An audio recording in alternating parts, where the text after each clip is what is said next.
What is going on, guys? DBG here, and this video we are going to be going over Joel Embiid in NBA 2K22 MyTEAM.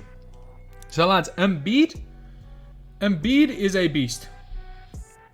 Embiid is an absolute beast. So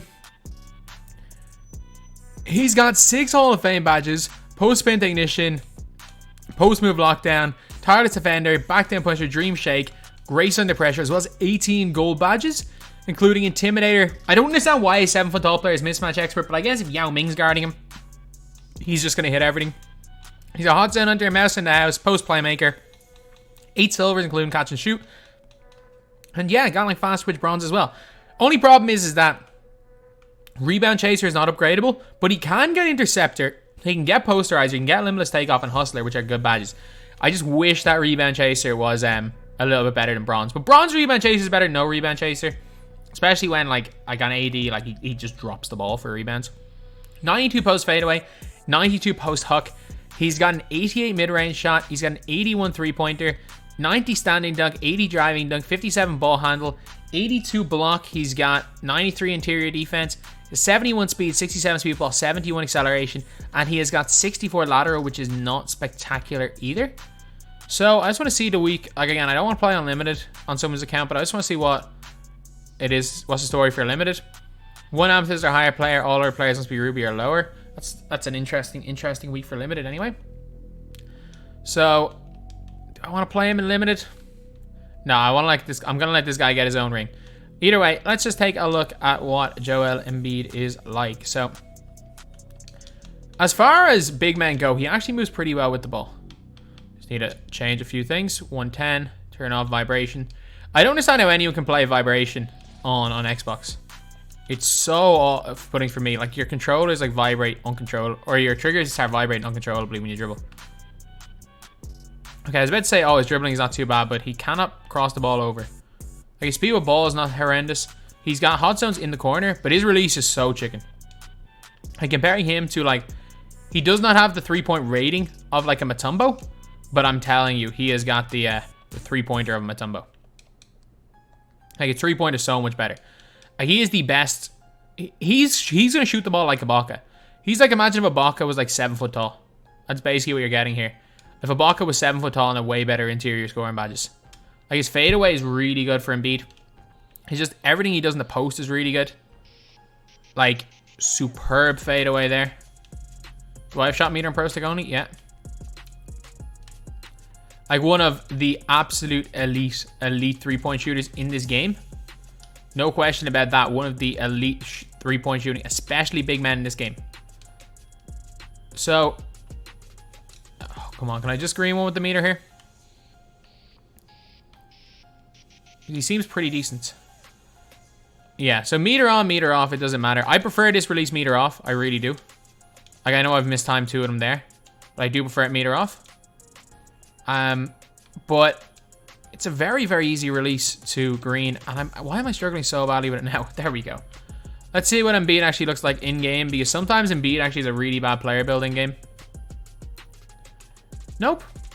Embiid looks pretty good. Embiid definitely looks pretty good in game. So why did I say Embiid normally is player build? Sometimes some players just look bad in game. But like the fadeaway, his fadeaway is like boogies. It's like basically a guaranteed green. So if you can manage to get open off his fadeaway, oh hell yeah. If you can get open off that fadeaway, it's a green basically every single time. Okay, let's just see. So let's see, does he get good swim animations? I mean, his post moves should be good. The problem is that sometimes you do trigger that extra spin if you press square an extra time. You just got to know when to press square. If you press square too early, you're going to trigger that second spin. Check the post hook animation. I don't mind it. I don't mind the post hook animation. But like there are,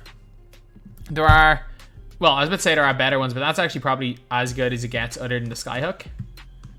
And kind of some of the problems with him, again, like he only comes with silver hook specials, but he doesn't get sniper. So you've really got to be used to greening with him. So I just got to get used to the release because it is really easy. It's base 47. Like, it is one of the easiest releases in the game. I'm just really struggling right now. I just got to get used to this before I go into a game. Just gotta get used to what this release feels like. There we go. But the good thing is, again, is that he's got an 82 block, which is still pretty decent. And in fairness to him, he's got like good enough dribbling with 57 ball handle, 67 speed with ball that if you need to take one dribble, you're okay. And one thing that he will be fine, like he's not going to be pulling off any major dribble moves. Like if he gets a defensive rebound and you need someone to push the ball for a few seconds, you're fine. He gets bronze bullet as well. And again, he can. You can kind of do what you can do with certain centers. He's kind of the first player other than Ibaka you can really do this with. It's something that I really like. So basically what ends up happening is you call them up for a screen, and if your opponent is hard off balling with their center, you call him up for a screen, and as he's running up, you hit him with a pass, and he gets it on the turn green. Like Dikembe doesn't shoot well enough for that. It works with like Ibaka, it works with Bob Pettit. I do it quite a lot with him, but like he's the first 7-footer that can do it. So Embiid's got some really good things going for him. So now it's green with 3. Come on, Mick, green at 3. There we go. Now we're gonna get onto it. But yeah, there are definitely really good things about Embiid, and he's kind of gonna be rarer. So I don't know what's coming to his price. I don't want to give any market advice based on how this card is, because you just never know. Like you just never know with certain cards like this. So I'm gonna put in Melo because, well, Melo's Melo. Let me chuck in big Embiid. I think Embiid is just he's objectively better than Shaq. Like he's objectively better than Shaq. I think he's better than Mutombo. He's faster than Mutombo. He shoots way better than Mutombo. I think everything else with him is very, very comparable to a Dikembe Mutombo. So let's see what we can come up against right here. Let's see what we are coming up against. Okay, small guys. So they've got a Gus Gerard, and Embiid comes right down and 1. His speed feels good, especially on next gen. 71 speed on next gen is more than enough. On current gen, it can be a bit of a problem, as that's an easy green fadeaway. Like, I understand, like, there are actually quite a few negatives to using this guy on current gen. So, like, if you are playing on current gen, like, there are advantages to using speed. Like, speed means way more on current gen because the overall game plays faster. And it's hard to explain. Like, on current gen, the difference between 70 and 80 speed is huge. On next gen, like, it's something, but it's not as big a difference. Like, it's not as big a factor. Like, stats and badges don't mean nearly as much on next gen as they do on current gen.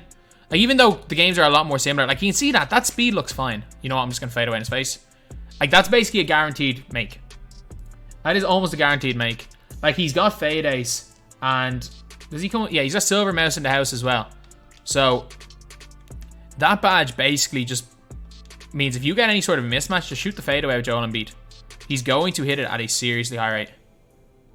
All right, let's go pick and pop here. Because most people that are going to use Embiid are going to use Embiid as a popper. Okay, that's fine. They switch it. They get switch glitch, Hall of Fame, post spin. Like, he's so difficult. Like, you can't switch at all. Because he's, not only does he have the post spin, he has the fadeaway, which is something that not a lot of guys have that's that easy to green. And he can pop as well. So, like, again, if they go and help now, so I'm just going to start mashing, see if they want to help in. Both players went inside, doesn't matter. Still, 3 guys on him, fade away. Can't hit, unfortunately. There we go, he's open, green. It's a bad shot by me. Okay, the thing is, he doesn't have sniper. So if you aren't greening, you're going to struggle shooting a little bit with Embiid. Because that sniper badge is key. But at the end of the day, you should still be able to be okay with a sniper. You attack that rebound well. But like, look at that speed. Like, that speed's not terrible. Like, he's actually able to get to the basket quite well. Like, if you're on current gen, it's going to feel way slower than that.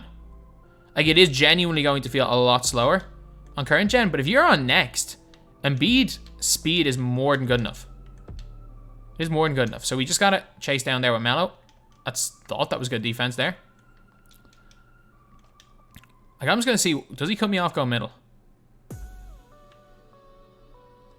Like there. Like, you're not going to take anyone on like that. But in a lot of situations, you're going to be okay. You're going to be okay. Should have shot that. Way, way too passive there. Oh, fade. Fade. He's going to jump. It doesn't matter. Hand in the face. A 6'8" player. Like, if you're playing as like a Julius Randle at center, or even does Josh Smith, I don't know if Josh Smith has Intimidator, but if Josh Smith doesn't have Intimidator, you can literally just do that to Josh Smith. So he's got that extra height advantage. I don't know exactly what Mouse and House triggers on, but if Mouse and House triggers at 3 inches, then he can do that to a lot of guys that people are on a center. That's just a bad release by me. That is just a bad release right there. Stand. Jump, jump, jump, jump, jump. It's good defense there. Embiid, you can lead the break. You can lead the break. They're not going to stop you. Okay. You're going to expect me to fade middle. I'm just going to fade baseline this time. Or just take him in the post. Do what any reasonable person would do with a post player and use them. Embiid very much plays like he does in real life. An absolutely dominant inside presence who's a decent shooter. And then I know for a fact once you get used to Embiid's release that he's going to be chicken because that release is so good. Again, like I used it on Julius Randle and I loved it. I just can't get the timing down. And that's a me problem, not a card problem. Because the card has an objectively fast release, an objectively good release. I'm struggling to time it. And that's fine. Like, again, there's some release, like, there are times you're just going to not time the ball well. And the fact is, he's got more in his game that if you're not, like, with a lot of players, if you're not timing well with them, you're not shooting well with them, they become worthless. But, like, with Embiid, he has so much more to his game. Like, he has the post game. He has the spin. He has the fadeaway. So he's got so much more to his game offensively. He's not going to be defensively Dikembe. That is one thing. He's not going to be Dikembe on defense, but he's a pretty good defender, and he's got so much more to his offensive game that I love. That's why, for me anyway, the way I play, Embiid's the best. He's the best center, and I don't think it's particularly close. Is he flopping? I don't know what he's doing, but he's left me open, and we attempted to green a shot, which we didn't. Okay, I just need a green one. I need a green one shot with Joel Embiid before I end. Good hand. It's a good shot. Dude shot in early. Oh, walk back. Finally! Probably the most difficult shot I've taken was the one that we greened. But yeah, like Joel Embiid's got everything. He really does. He really does have everything for a center. Like, he can play. He's got enough length and stuff that he's okay for TTO. He's got the post spin so he can abuse switches. If people are throwing doubles, he's got Bronze Bullet. Yeah, it's only Bronze Bullet, but Bronze Bullet's still pretty good. He's got the fadeaway. So if someone has managed to bring you into compact situations where you're not able to really post spin, he can, if your opponent is off balling, he can just shoot the fadeaway in their face. Unless they're playing with Ben Wallace or Anthony Davis with Half Intimidator, the fadeaways are probably going to be green most of the time unless they press the triangle button. And if they press the triangle button, it's a foul half the time. He's got the post footwork. So to use Embiid at his best, you really got to use him he's an inside out player. He can obviously mash, which a lot of other players can. And I can see why a lot of people will have more success with a Dikembe Mutombo. So Embiid 250. Yeah, there are an awful lot of Embiids here on the market. I don't see him. Like, there's like 5, 6, 7. There's 6 of them ending per minute. I see him being cheaper than Dikembe. And for me, I think for 80% of the players, you're going to have more success with Embiid than Dikembe.